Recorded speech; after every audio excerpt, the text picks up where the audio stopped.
Une vraie représentation du corps élu de Christ est une menace permanente et un signe qui présage un grand danger pour le royaume satanique. Parce que c'est l'Église qui, finalement, va déposséder et prendre la place des princes de ce monde de ténèbres et gouverner avec Christ. Plaise à Dieu que le peuple de Dieu considère toutes leurs divisions et tous leurs troubles internes à cette lumière, au lieu de toujours les attribuer à des causes secondaires.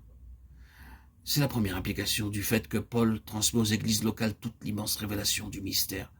Il y a plusieurs autres traits caractéristiques et facteurs dans cette épître aux Éphésiens qui ont des portées tellement immenses. Il y a ce facteur que l'apôtre mentionne avec l'un de ses superlatifs, et qu'elle est envers nous qui croyons l'infinie grandeur de sa puissance, se manifestant avec efficacité par la vertu de sa force. Il l'a déployé en Christ, en le ressuscitant des morts. 1, 19 et 20. Nous qui étions morts par nos offenses, nous a rendus vivants. 2, 1. L'Église représente localement, doit incarner le témoignage rendu à la puissance de sa résurrection.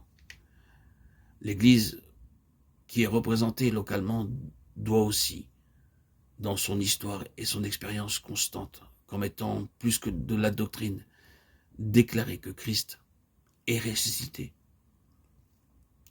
L'impression donnée de façon essentielle doit être celle de la vie.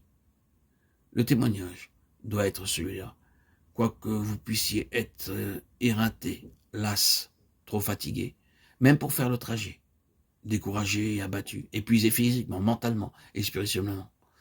Vous partez renouvelé, rafraîchi, revigoré et relevé. L'activité de la vie divine a simplement résulté en une élévation spirituelle. Notez la façon dont cela a été dit, l'activité de la vie divine. Nous n'avons pas dit la vie de l'activité humaine. Il y a une illusion chez beaucoup de chrétiens et dans de nombreuses églises que l'activité représente essentiellement la vie spirituelle. De là, des tours de force, des programmes, des attractions, des efforts spéciaux et un cercle sans fin de choses spéciales. Tout ceci a trop souvent lieu dans le but de donner l'impression de la vie, ou même de créer ou de stimuler la vie. Cela peut être la vie des œuvres, mais ce ne sont pas les œuvres de la vie. La vie veut œuvrer, mais les œuvres ne sont pas toujours la vie. Ce fut le reproche fait à l'église à Éphèse. Je connais tes œuvres, mais, Apocalypse 2, 2, 4. La vie divine est spontanée et n'est pas forcée. Les morts spirituellement sont ressuscités et non par des moyens artificiels. Le Seigneur de l'Église est le Seigneur ressuscité et son témoignage est la vie de résurrection. Aussi, la puissance de sa résurrection doit être l'empreinte d'une véritable Église néo-testamentaire. Si souvent nous citons les paroles même de notre Seigneur presque comme une formule, là où 2 ou 3 sont assemblés en mon nom, je suis au milieu d'eux. En même temps, l'atmosphère peut être lourde, manquant d'inspiration et privée de l'exercice du ministère de la vie divine.